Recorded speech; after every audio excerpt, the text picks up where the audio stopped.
विकास और मैं आप सभी का नॉलेज बीम यूट्यूब चैनल के एक नए वीडियो में पुनः स्वागत करता हूं। स्टूडेंट्स, आज के वीडियो में मैं क्लास 10 के विद्यार्थियों के लिए यूपी बोर्ड द्वारा जारी किया गया गृह विज्ञान का वर्ष 2023 के लिए जो मॉडल पेपर है उसका मैं इस वीडियो में आपको उत्तर जो है शो करने वाला हूँ और इस क्वेश्चन पेपर को भी मैं आपको स्पष्ट कर देता हूँ। ठीक है, तो यह जो निर्देश है इन्हें आप अच्छे से पढ़ लीजिएगा। ठीक है, यह देख लीजिए आप लोग किस तरह से एक पेपर आप लोगों ने हिंदी का दे दिया है, तो आई होप आप लोग ओमर जो सीट है वो एमआर आंसर शीट से फिलअप करना समझ गए हैं। ठीक है, तो सीधे क्वेश्चन की तरफ चलते हैं और मैं आपको एक चीज़ बता दूं, इसका जो एग्जैक्ट उत्तर है या आपको जो है थोड़ा सा कन्फ्यूज करेगा, इसलिए अगर आप वीडियो को बारीकी से देखेंगे तो ही समझ में आएगा, क्योंकि बहुविकल्पी प्रश्नों का बहुत सारे विद्यार्थी जो है गलत आंसर समझ रहे हैं। देखिए, शरीर में जल की लगभग प्रतिशत मात्रा होती है, तो शरीर में जल की जो लगभग प्रतिशत मात्रा होती है वो लगभग 65% के आसपास होती है। तो 65% के आसपास होती है, तो यहाँ पर आप 70 पे जा सकते हैं। ठीक है, तो यहाँ पर आपका 70 वाला जो है सही है।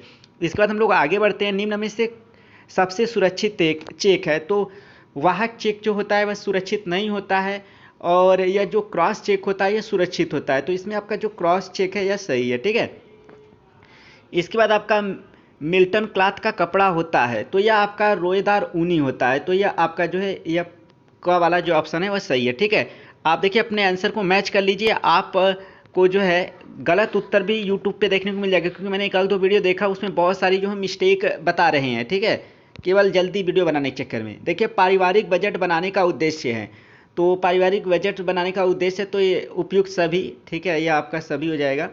इसके बाद 20 मीटर कपड़े का दाम 300, तो 1 मीटर का तो जाहिर सी बात है आपका कितना आ जाएगा 15 रुपया। यह आपका 15 रुपया जो है सही है। ठीक है, अब इसके बाद हम लोग आगे बढ़ते हैं। इसके बाद निम्न में से कौन सा रोग अशुद्ध जल से नहीं फैलता? अशुद्ध जल से जो है टीबी अर्थात तपेदिक जो है आपका नहीं फैलता है।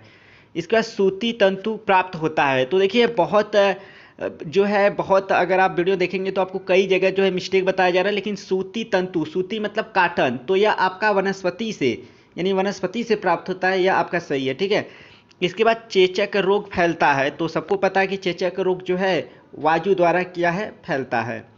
इसके बाद ठंडे स्पंज में क्या प्रयोग करना चाहिए? तो ठंडे स्पंज में जो है ठंडा जल प्रयोग करना चाहिए, तो यहाँ ताज़ा पानी पे आप जा सकते हैं। ठीक है, ताज़ा पानी। इसके बाद हम लोग आगे बढ़ते हैं, तो क्वेश्चन नंबर जो 10 है इसमें कह रहा है कि अम्लीय वर्षा किन गैसों के कारण होती है? तो अम्लीय वर्षा जो है सल्फर डाइऑक्साइड इससे के कारण भी होती है और नाइट्रोजन ऑक्साइड इसके कारण भी होती है, तो दोनों इसमें सही है। ठीक है, इसके बाद अगला है रुधिर की शुद्धि किस अंग में होती है? तो देखिए बहुत सारे जो लोग हैं वह गलत इसका आंसर बता रहे हैं। रुधिर की शुद्धि किस अंग में होती है? फेफड़े में होती है, और फेफड़ों को एक तरह से फुफ्फुस के नाम से भी जाना जाता है। बहुत कम लोग जानते हैं फुफ्फुस जो है फेफड़े से संबंधित है, तो ये आपका फुफ्फुस जो है सही है। हृदय गले आपका गलत है, ये चीज़ याद रखिएगा। फेफड़े में होता है रक्त का शुद्धिकरण, लेकिन बहुत सारे विद्यार्थी अगर फेफड़ा नहीं दिया तो कन्फ्यूज होकर वह हृदय पर लगाएंगे, नहीं, फुफ्फुस है। ठीक है, अब आगे बढ़ते हैं।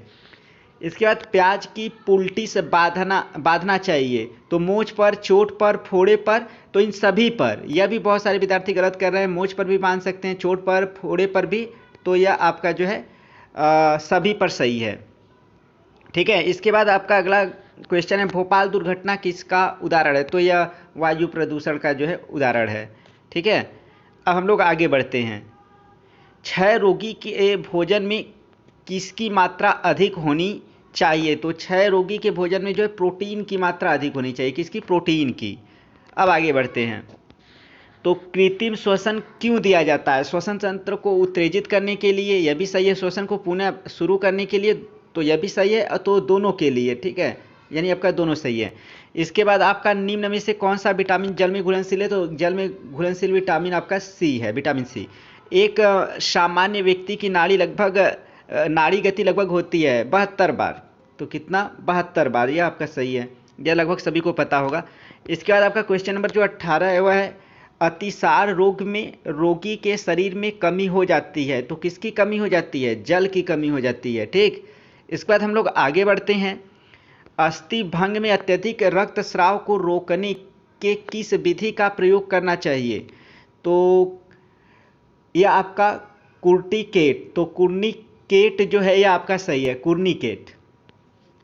इसके बाद आपका जो है अगला क्वेश्चन है, एक स्वस्थ व्यक्ति की स्वास्थ्य गति प्रति मिनट होती है, तो आप जो है 16 से 18 बार जाइए, ठीक है, 16 से 18 बार, यही सबसे कम है इसी पर, ठीक है। अब आगे बढ़ते हैं। अब खंड ब स्टार्ट हो रहा है, तो इसमें अति लघु उत्तरीय प्रश्न है। तो प्रश्न संख्या 21 से 26 अति लघु उत्तरीय है। प्रत्येक प्रश्न का उत्तर अधिकतम 25 शब्दों के अंतर्गत लिखिए। अधिकतम 25 शब्दों के अंतर्गत आपको लिखना है। 21 वाला करा है पारिवारिक बजट किसे कहते हैं।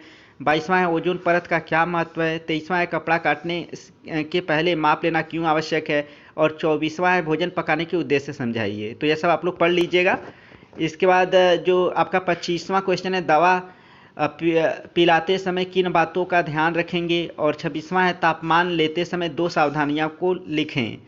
इसके बाद आपका लघु उत्तरीय प्रश्न स्टार्ट हो रहा है। तो इसमें कह रहा है कि निर्देश है प्रश्न संख्या 27 से 31 तक लघु उत्तरीय है, इनके उत्तर अधिकतम 50 शब्दों के अंतर्गत लिखिए।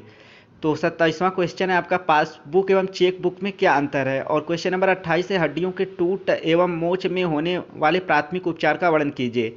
क्वेश्चन नंबर 29 है तंबाकू पीना स्वास्थ्य के लिए हानिकारक क्यों है।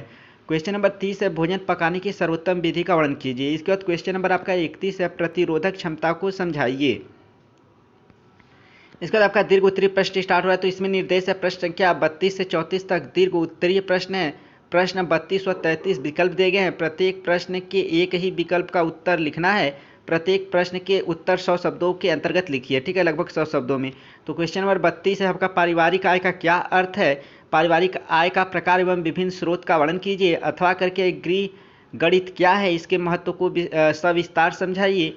और इसके बाद आपका क्वेश्चन नंबर जो 33 हुआ है घर में सिलाई करने से गृहिणी को, तो यहाँ पर गृहिणी को अर्थात गृहिणी को क्या लाभ होता है। एक गृहिणी के लिए इसका ज्ञान होना क्यों आवश्यक है। तो यहाँ पर जो गृहिणी लिखा है वो गृहिणी रहेगा, ठीक है। अथवा करके भी क्वेश्चन है नाप लेने की विधियों का सविस्तार वर्णन कीजिए। और क्वेश्चन नंबर आपका 34 जो कि लास्ट क्वेश्चन है वह कह रहा है रोगी का आहार तैयार करते समय किन किन बातों का ध्यान देना आवश्यक है, विस्तृत वर्णन कीजिए। तो स्टूडेंट्स यह था कक्षा 10 के विद्यार्थियों के लिए गृह विज्ञान का क्वेश्चन पेपर जिसे कि बोर्ड ने जारी किया था वर्ष 2023 के लिए। तो इस वीडियो में फिलहाल इतना ही। वीडियो पसंद है वीडियो को लाइक करें, चैनल पर तो चैनल को जरूर सब्सक्राइब कर ले। और इसी तरह के अगर आप बोर्ड के पेपर का जो है आंसर चाहते हो तो चैनल के साथ बने रहे। तो मिलते हैं नेक्स्ट वीडियो में, तब तक के लिए thank you so much watching this video.